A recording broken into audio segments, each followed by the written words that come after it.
¿Qué tal, gente? Llegamos a la última y más interesante unidad del curso de seguridad de la información de Navy Security Consulting, la de la introducción a la criptografía. En ella conocerás los conceptos básicos de una ciencia en constante desarrollo. Adelante. El conocimiento del uso de técnicas criptográficas por el ser humano para ocultar información y mantener así a buen recaudo sus secretos se remonta al siglo V a.C. Por ese entonces el pueblo griego de Esparta comienza a utilizar un artilugio para cifrar información conocido como escítara. Este sistema de cifra consistía en un bastón en el cual se enrollaba una cinta de cuero y luego se escribía de manera longitudinal el mensaje secreto en los trozos visibles. Una vez escrito todo el mensaje, se desenrollaba la cinta y los caracteres que en ella aparecían, leídos uno a continuación del otro, no tenían sentido alguno.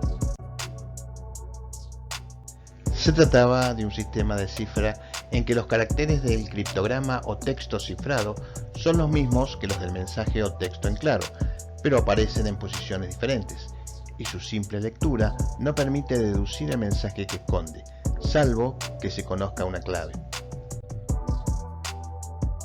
En el caso de la escítara, esa clave era el diámetro del bastón. Si el receptor contaba con otro bastón del mismo diámetro del que se había usado para la cifra, no tenía más que enrollar la cinta en él y posteriormente leer los caracteres nuevamente de forma longitudinal para recuperar el mensaje secreto. Con el paso de los siglos comienzan a aparecer nuevas técnicas de cifra, ya no solo de permutación de caracteres como se usaba en la escítara, sino también mediante la sustitución de los caracteres del texto en claro por otros caracteres distintos, usando diferentes alfabetos, cifrando más de un carácter a la vez. August Kirchhoff fue un lingüista y criptógrafo holandés que en 1883 publica en el Journal des Sciences Militaires el artículo La Cryptographie Militaire, un importante tratado sobre la criptografía en el que, entre otras cosas, establece lo que se conoce como postulados o principios de Kirchhoff. Principios de Kirchhoff. El sistema debe ser en la práctica indescifrable, en caso que no lo sea matemáticamente. El sistema no debe ser secreto y no debe ser un problema que éste caiga en manos del enemigo. La clave del sistema debe ser fácil de memorizar y comunicar a otros, sin necesidad de tener que escribirla. Será cambiable y modificable por los interlocutores válidos. El sistema debe poder aplicarse a la correspondencia telegráfica. El sistema debe ser portable y su uso no deberá requerir la intervención de varias personas. El sistema debe ser fácil de usar, no requerirá conocimientos especiales ni tendrá una larga serie de reglas, matizando e interpretando algunos principios. Excepto el cuarto principio, que no es directamente aplicable a la criptografía actual y que debemos matizar puesto que hoy en día la correspondencia es en general digital y no telegráfica, todos los demás principios siguen siendo válidos. En cuanto al primer principio, hoy se interpreta a que éste sea computacionalmente seguro, en otras palabras, que por limitaciones en la capacidad de cálculo de los actuales ordenadores, el sistema de cifra resista todo tipo de ataques, tanto en el tiempo como en el esfuerzo económico para que dichos ataques fuesen viables. La aportación más importante de los principios de Kirchhoff es el segundo, que dice: el sistema no debe ser secreto y no debe ser un problema que éste caiga en manos del enemigo. Hoy en día hemos simplificado su enunciado diciendo que la seguridad del sistema debe recaer solo en la clave. Principios básicos del cifrado. Los algoritmos de cifra usan dos principios básicos para enmascarar el texto en claro y proteger el secreto de la información, convirtiéndola en un criptograma imposible de descifrar si no se conoce una clave. Estas técnicas son la difusión o permutación y la confusión o sustitución. Técnica de difusión o permutación. pretende difundir las características del texto en claro en todo el criptograma, ocultando así la relación entre el texto en claro y el texto cifrado. Para lograr la difusión, se aplicarán al texto en claro operaciones de transposición o permutación de caracteres, bytes o bloques determinados.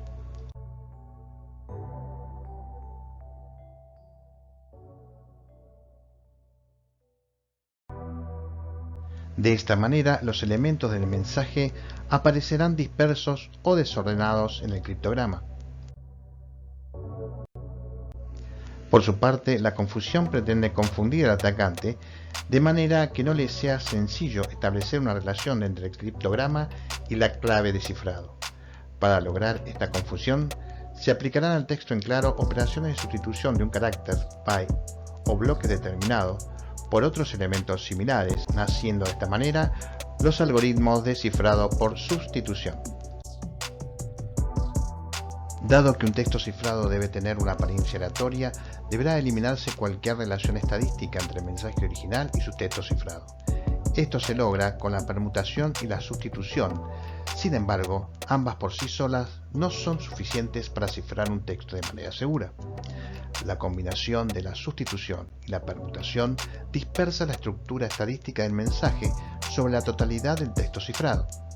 En los algoritmos modernos de cifrado simétrico o de clave secreta, como por ejemplo AES, IDEA y 3DES, se usa estas dos técnicas simultáneamente y por ello se les conoce como cifradores de producto. En criptografía, las operaciones se realizan dentro de un cuerpo de cifra o módulo, siendo este concepto distinto cuando hablamos de criptografía clásica o de criptografía moderna. De la misma manera que el segundero de un reloj, al llegar a los 60 segundos, se posiciona en el valor inicial 0 y en el minutero se apunta que ha transcurrido otro minuto, en matemáticas discretas decimos que un cuerpo finito n está conformado por n números enteros que van desde el valor 0 hasta el valor n-1, siendo n otra vez el 0 y n más 1 el valor 1, etc. Por lo tanto, si el valor de n fuese el número 77, con elementos 0, 1, 2, etc., 74, 75, 76, tendríamos entre los siguientes resultados modulares posibles. A. 22 módulo 77 igual a 22, porque 22 está contenido en 77. 100 módulo 77 igual a 23, porque 100 contiene una vez al 77 y el resto residuo es 23. 450 módulo 77 es igual a 65, porque 450 contiene 5 veces al 77 y el resto residuo es 65. Menos 200 módulo 77 igual a 31, porque sumando 3 por 77 a menos 200 se obtiene un valor entre 0 y 76, el 31. Módulo. En criptografía clásica, el cuerpo de cifra será el número de elementos que conforman el alfabeto del texto en claro. Aunque este alfabeto puede ser cualquier conjunto de letras y o signos, es habitual trabajar en módulo 27, ya que es el número de letras mayúsculas del alfabeto español, es decir, de la A hasta la Z, incluyendo la ñ, codificando por lo general la letra A con el valor 0, la B con el valor 1, etc., terminando con la Z en el valor 26.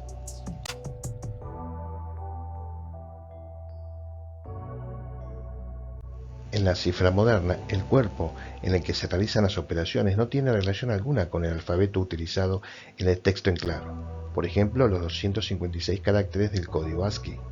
Es más, por lo general, ese cuerpo de cifra suele ser un número mucho mayor. El concepto de inverso multiplicativo. Se dice que un número A, elemento del cuerpo n, tiene inverso multiplicativo en dicho cuerpo, o simplemente inverso, si existe otro número x que haga cumplir la condición de que A por x módulo n es igual a 1. Viendo la ecuación anterior y por simplicidad podríamos asociar el concepto del inverso a que A es igual a 1 sobre x y que x es igual a 1 sobre a en ese cuerpo n. Para que se cumpla la relación a por x módulo n igual a 1, es imprescindible que el máximo común divisor entre a y n sea la unidad. Si esto no se tiene en cuenta, podríamos llegar al sinsentido de cifrar algo y que el receptor sea incapaz de descifrarlo. Visualización de los inversos.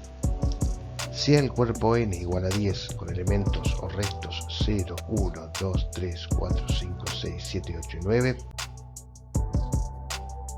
a excepción del 0 y del 1, donde no tiene sentido hablar de estos inversos, los únicos elementos en 10 que tendrían inversos son el 3, el 7 y el 9, pues el máximo común divisor de estos números y 10 es igual a 1. Para realizar el cálculo del inverso multiplicativo se utilizará el algoritmo extendido de Euclides. Algoritmo extendido de Euclides.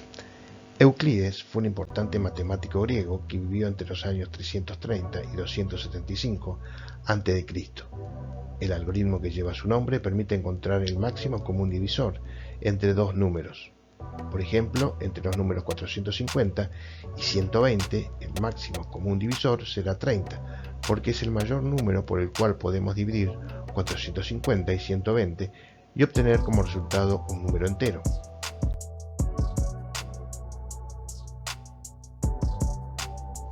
A partir de este conocido algoritmo nace el algoritmo extendido de Euclides, que nos permitirá encontrar el inverso multiplicativo de un número dentro de un cuerpo cuando estos dos números en cuestión son coprimos o primos relativos, es decir, no tienen factores en común.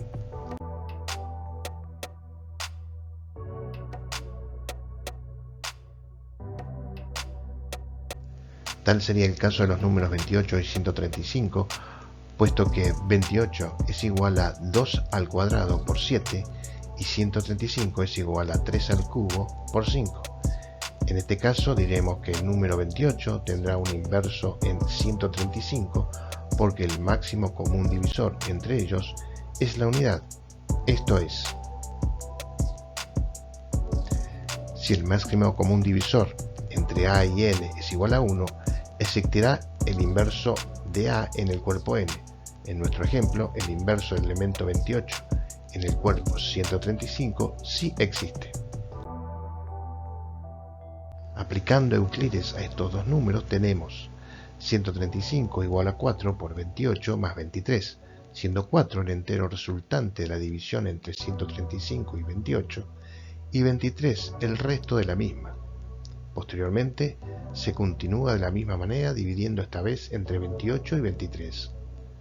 Así sucesivamente.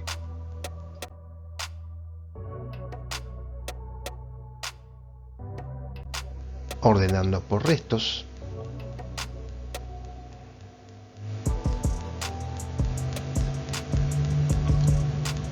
fin del algoritmo. Máximo común divisor entre 28 y 135 es igual a 1. Reemplazando los restos de manera que todas las ecuaciones queden en función de los valores 28 y 135, tendremos 23 igual a 135 menos 4 por 28, 5 igual a 28 menos 1 por 23, el 23 es reemplazado por la ecuación anterior, entonces 28 menos 1 por 135 menos 4 por 28, quedando posteriormente la ecuación como se detalla, o sea, 5 por 28 menos 135. Así se ejecutarán los cálculos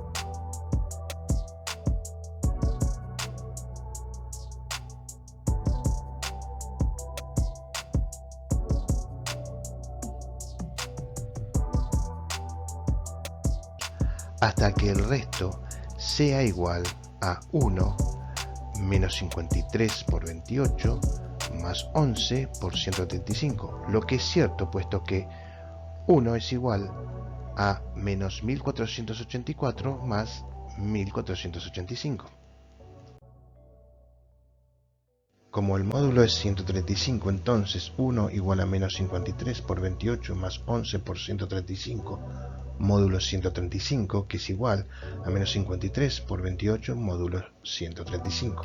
Por lo tanto, en módulo 135 se tiene que 1 es igual a menos 53 por 28 módulo 135.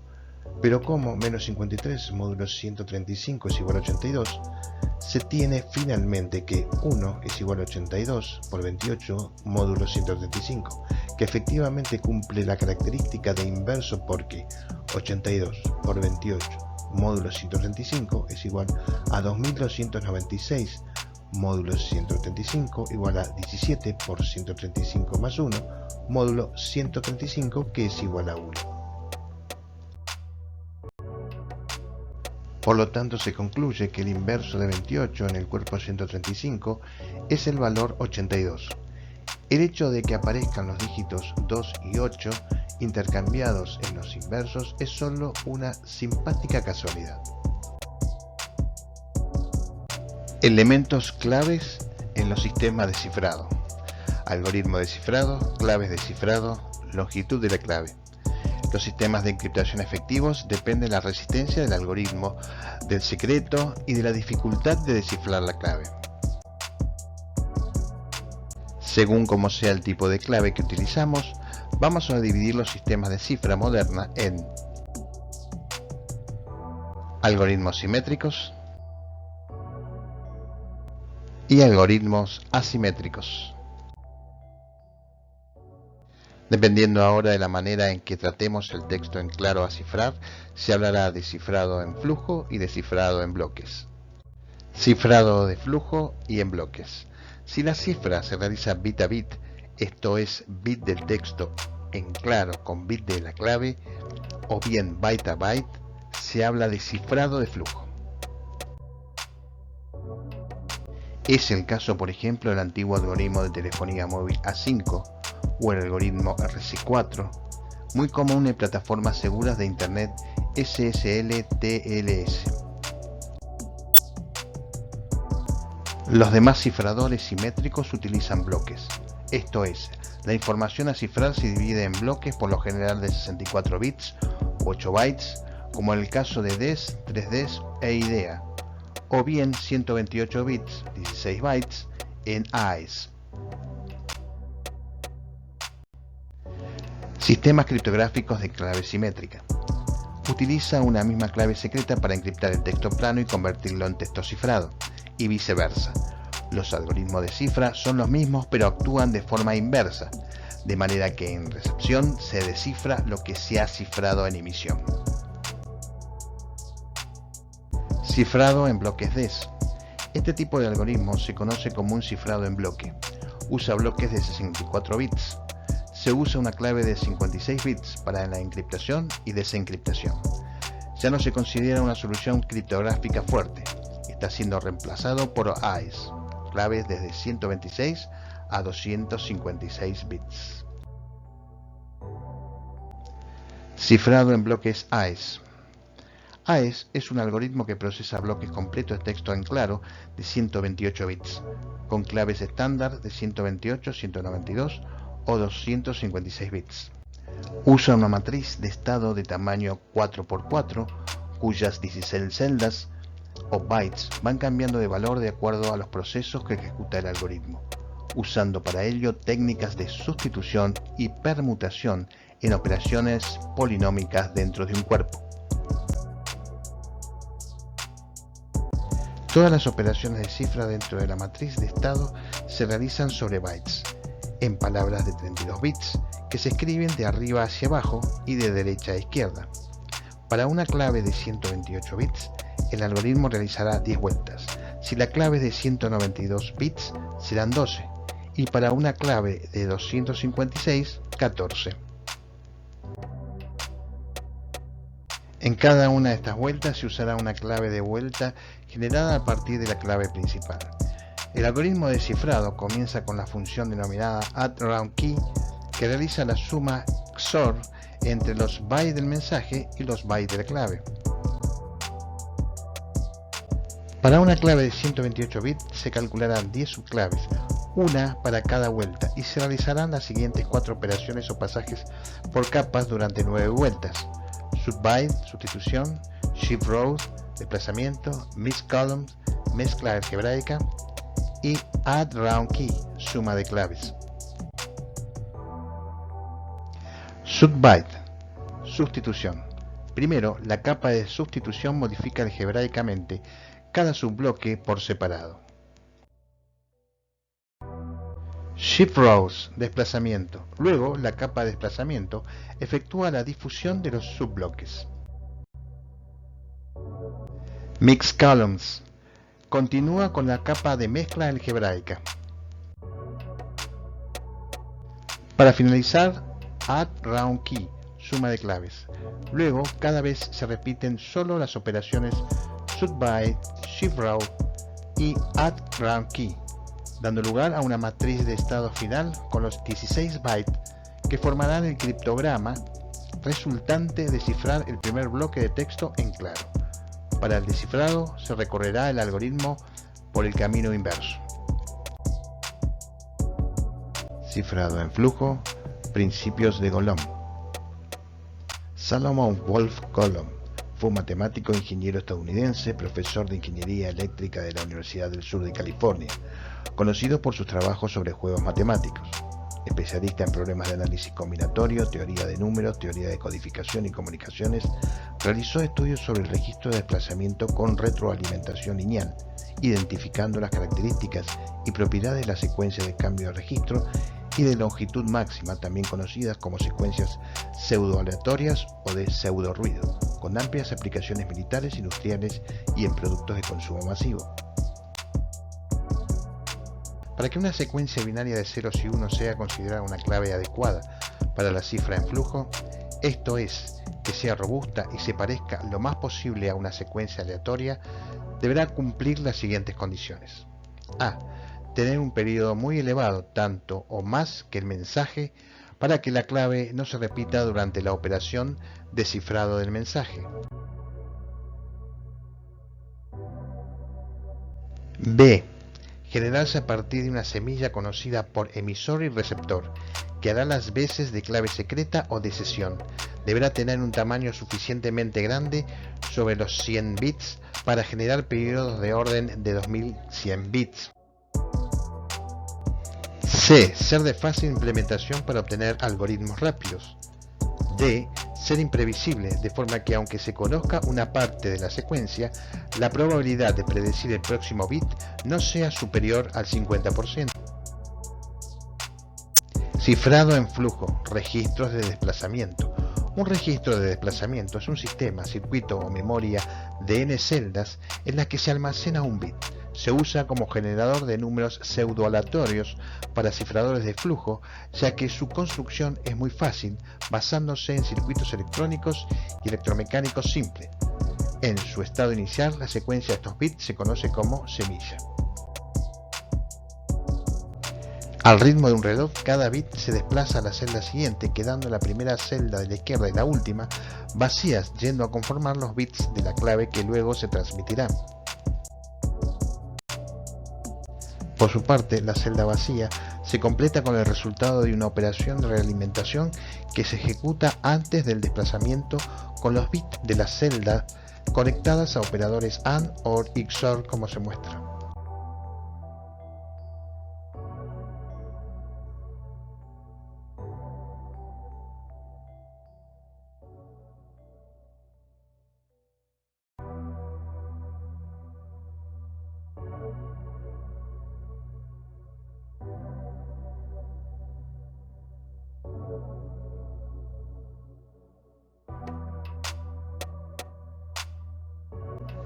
Registro de desplazamiento realimentado no linealmente se denomina el que para la obtención del resultado del mismo emplea diferentes funciones lógicas.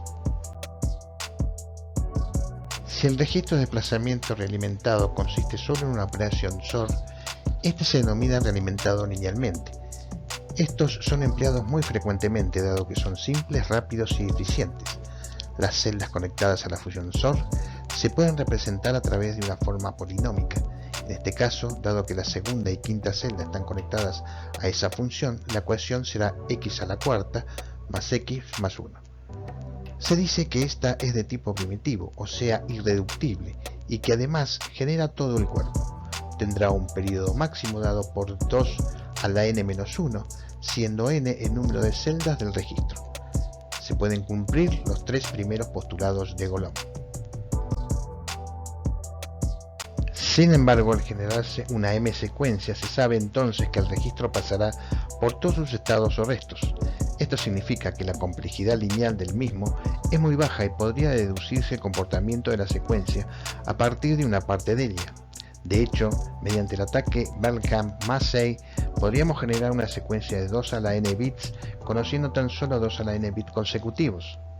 Para solucionar esta vulnerabilidad, se aumenta la complejidad lineal del generador de secuencia cifrante, conectando 2 o más registros, normalmente mediante una prueba SOR a una de sus salidas, o bien mediante un filtrado no lineal. El algoritmo A5, propuesto en 1994 por GSMA, Group Special Mobile Association, permite cifrar bit a bit una conversación telefónica inalámbrica GSM, Global System for Mobile Communication, entre un teléfono móvil y la estación base. Las versiones del algoritmo, incluso la más robusta, A5.1, se enfrentaron a varios ataques, sucumbiendo por primera vez en diciembre de 1999. Posteriores ataques desaconsejan completamente su uso. En telefonía 3G, este algoritmo ha sido sustituido por el algoritmo de bloques Kazumi, también conocido como A5.3, y en telefonía 4G por Snow, 3G y AES. RC4 es un algoritmo de cifra en flujo byte a byte diseñado por Ron Rivest en 1987, de uso habitual en el protocolo SSL-TLS. Se usa además en WEP y WPA para el cifrado en redes inalámbricas. Aunque el algoritmo era secreto, en 1994 aparece una descripción de su funcionamiento. El uso extendido de RC4 en Internet se debe fundamentalmente a su alta velocidad y simplicidad, siendo 10 veces más rápido que DES y el doble de rápido que AES. En febrero de 2015, la organización internacional IETF, Internet Engineering Task Force, recomienda la eliminación del cifrado RC4 en las conexiones TLS entre clientes y servidores, debido a una serie de vulnerabilidades críticas descubiertas, por lo que paulatinamente dejará de usarse en beneficio de AES. El modo de cifra contador CTR Counter convierte un cifrador de bloques en un cifrador de flujo. En CTR, la función del algoritmo de bloques será cifrar con la clave K un vector inicial que en este caso incrementa su valor en una unidad a medida que avanza los bloques del texto en claro a cifrar, originando por tanto una secuencia cifrante diferente para cada valor de ese vector. Los bloques así generados se sumarán SOR a los respectivos bloques de texto en claro, dando como resultado el criptograma.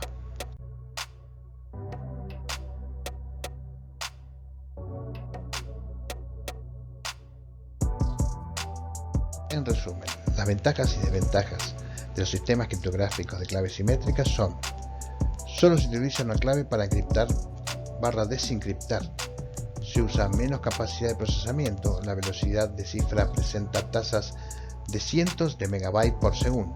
Su desventaja: no permite la autenticación de interlocutores, menos seguridad en la distribución de claves, se deben gestionar más claves.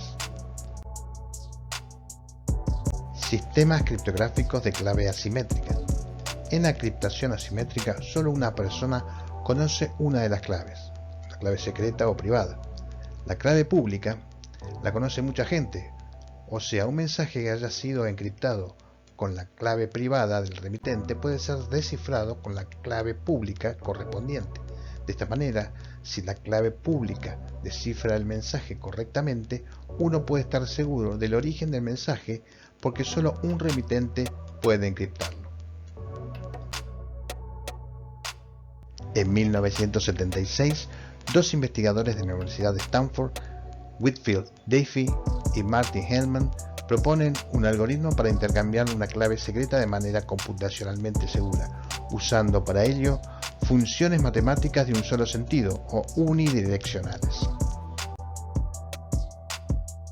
Las funciones matemáticas de un solo sentido Son funciones que en un sentido tienen una solución fácil o bien requieren de un tiempo de cómputo pequeño, pero que, en cambio, su cálculo en sentido inverso se vuelve intratable, bien por el exceso de recursos que deben utilizarse o bien por el inmenso tiempo de cómputo necesario para su resolución. En el ejemplo, será sencillo romper la copa, pero reconstruirla tal cual estaba es una tarea complicada. Este ejemplo se observa cuando los números con los que se está tratando son muy grandes. Tal sería el caso, por ejemplo, del producto de dos números primos grandes. Multiplicar dichos primos será una operación muy sencilla y rápida, de tipo polimodal, es decir, si aumentamos el tamaño de los números de entrada, el tiempo de cómputo de dicha multiplicación aumenta en forma directamente proporcional o lineal. Sin embargo, la operación inversa, que consiste en encontrar esos dos primos, si solo conocemos el producto entre ellos, se convierte en un cálculo de muy difícil solución, es decir, no polimodal, de forma que si aumentamos ahora el tamaño de ese dato de entrada, el tiempo de cómputo para encontrar los dos primos aumentará de forma no lineal o exponencial. Este problema es conocido como el de la factorización entera, que fue utilizado por Rives, Shamir y Handleman para el diseño del sistema RCA en 1978.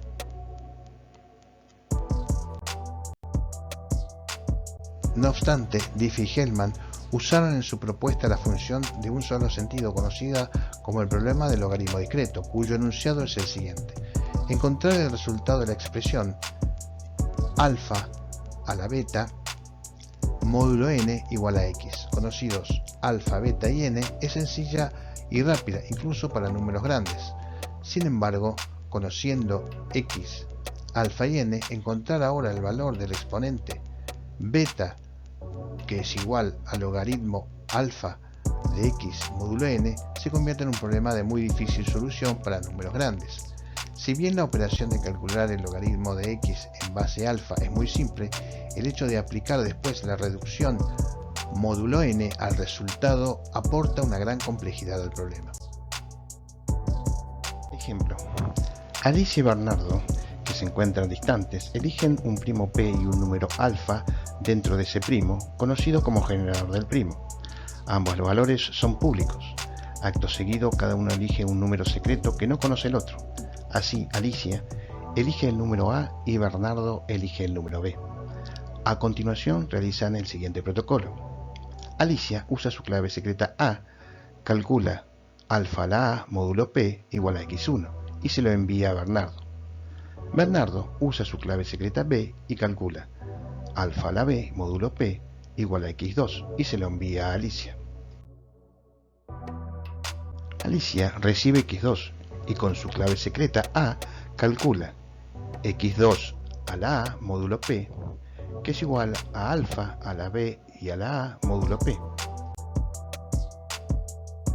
Bernardo recibe x1 y con su clave secreta B calcula x1 a la B módulo P, que es igual a alfa a la A a la B módulo P. La clave intercambiada entre Alicia y Bernardo será alfa a la A a la B módulo P igual a alfa a la B a la A módulo P igual a K. Una vez terminado el protocolo, ambos comparten el mismo valor K, que puede usarse como clave de sesión de forma segura. Esto porque cualquier intruso que conozca los datos públicos P y alfa, así como los valores intercambiados x1 y x2, para poder encontrar los valores secretos de A de Alicia y B de Bernardo, y por lo tanto poder calcular alfa a la A a la B módulo P, se enfrentará al problema del logaritmo discreto, que para valores de P cercanos a los 1000 bits se vuelve intratable.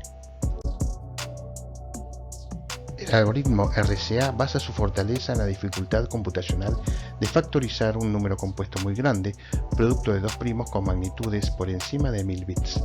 RCA se convirtió en un estándar, más precisamente el PKCS, RCA Cryptography Standard, que se muestra en la figura.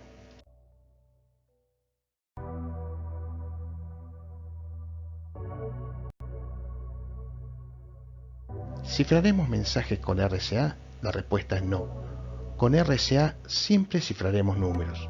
Como RSA es un algoritmo de clave privada y su velocidad es unas 1000 veces menor que la de los algoritmos de clave simétrico, en la práctica nunca cifraremos mensajes con RSA, salvo como ejercicio de laboratorio. ¿Cuáles son las ventajas de los sistemas criptográficos de clave simétrica? Asegura la distribución de claves. Las claves son asimétricas en el sentido de que están relacionadas inversamente entre sí. Por lo tanto, un mensaje que haya sido cifrado usando una clave pública puede ser generado por cualquiera, pero solo puede ser leído por el destinatario. En cuanto a sus desventajas, tiene poca velocidad de cifrado, por lo que se utilizan para mensajes cortos, como en la encriptación de la clave simétrica y en las firmas digitales. La función hash. Las funciones hash son algoritmos que al aplicarlos sobre archivos o textos entregan un resumen de X bits, un número que, a modo de huella digital, representa a dichos documentos de forma supuestamente única. A diferencia de la popular familia de aplicaciones tipo zip para la compresión de archivos, las funciones hash entregan siempre un resumen con número fijo de bits. Las funciones hash deben cumplir con las siguientes 6 propiedades. Primero, la unidireccionalidad. Esto quiere decir que, conocido un resumen HDM, debe ser computacionalmente imposible encontrar el mensaje M a partir de dicho resumen. Segundo, la compresión. Como lo normal es que el mensaje M tenga una longitud de bit mayor que la que entrega el hash, la función hash actuará normalmente como un compresor. Tercero, la facilidad de cálculo. Debe ser fácil calcular HDM a partir de un mensaje M. Así sucede en la práctica. Además, el hash es una función muy rápida. Cuarto, la difusión de bits. Esta propiedad, también conocida como efecto de avalancha, indica que el resumen HDM debe ser una función compleja de todos los bits del mensaje M. Por lo tanto, si se modifica tan solo un bit del mensaje M, el nuevo hash debería cambiar aproximadamente en la mitad de sus bits con respecto al anterior. Quinto, la resistencia débil a colisiones. Esta propiedad se cumplirá si es computacionalmente imposible que, conocido un mensaje M, podamos encontrar otro mensaje M' tal que HDM sea igual a HDM'. Sexto, la resistencia fuerte a colisiones. En este caso nos indica que será computacionalmente imposible encontrar un par aleatorio de mensajes MM' de forma que HDM sea igual a HDM'. Si el hash no cumple con esta propiedad, se facilitará su ataque por la paradoja del cumpleaños. Las funciones hash juegan un papel muy importante. Entre sus aplicaciones más comunes se encuentran, en primer lugar, dado que su resultado actúa como una huella digital de un documento, el hash es útil para el proceso de validación de la autenticación del mismo. También para el almacenamiento de contraseñas con la utilización de mecanismos adecuados de seguridad, que dificulten la recuperación de las mismas en claro si se utiliza un ataque de fuerza bruta o diccionario. En criptografía es la adaptación del tamaño del documento a firmar mediante un algoritmo de criptografía simétrica como, por ejemplo, RSA, el Gamal o curvas elípticas. Para detectar los virus, muchos antivirus definen funciones hash que capturan la esencia del virus y permiten distinguirlos de otros programas o virus. Es lo que se llama firma del virus. Estas firmas son usadas por los antivirus para poder detectarlos. La función hash MD5. Las siglas MD5 corresponden a Message Digest número 5. Fue desarrollado en 1991 por Ron Rivest, aunque ha sido muy popular, entre otras razones por su alta velocidad. Desde sus comienzos se detectaron algunos fallos en su diseño. Con el paso de los años y el aumento en la capacidad de cómputo, estos fallos se han convertido en graves, razón por la cual hoy en día no es recomendable su uso.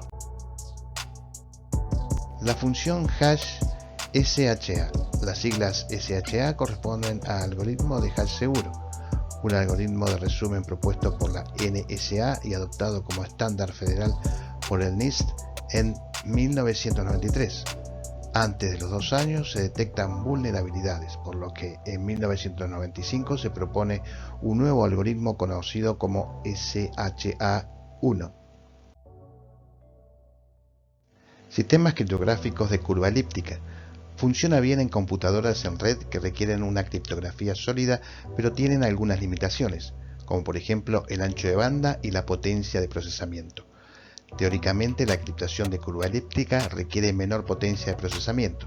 Un criptosistema de curva elíptica con una clave de 160 bits ofrece la misma seguridad que un sistema basado en RSA con una clave de 1024 bits. Criptografía cuántica. Es la siguiente generación de criptografía que resolverá los problemas existentes asociados con los actuales sistemas criptográficos, especialmente la generación aleatoria y distribución segura de clave criptográfica simétrica. Aplicaciones de sistemas criptográficos. SSL, capa de conector seguro SSL y seguridad de capa de transporte TLS son protocolos que en general reciben el nombre de SSL y que están orientados a sesión o conexión de capas para comunicación entre navegadores y servidores web. SSL provee autenticación de extremo a extremo y privacidad de comunicación.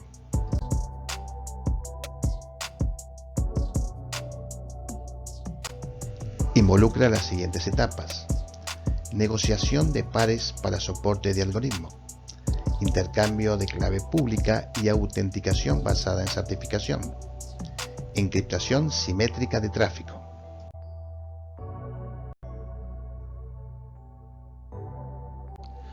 Las implementaciones corrientes soportan las opciones siguientes para la primera etapa: para clave privada, RSA Diffie-Hellman DSA; para clave simétrica, RC2, RC4, IDEA, DES, DES, AES; para funciones hash, MD5, SHA-1, SHA-256.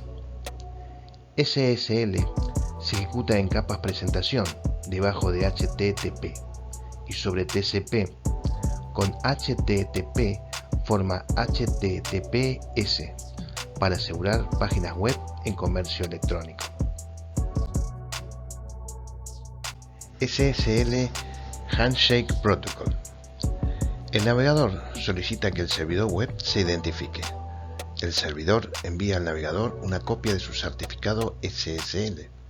El navegador comprueba si confía en el certificado SSL. Si es así, envía un mensaje al servidor. El servidor devuelve una confirmación firmada digitalmente para comenzar una sesión con cifrado SSL. El navegador y el servidor intercambian datos cifrados. IPsec se emplea para la conexión entre dos o más hosts, o dos o más subredes, o entre anfitriones y subredes. Este protocolo de la capa de red IP emplea métodos de encriptación de túnel para establecer VPNs. SSH, programa cliente-servidor, que abre una sesión de línea de comandos encriptada y segura para iniciar una sesión logón remota. Similar a VPN, SSH utiliza criptografía fuerte para proteger los datos.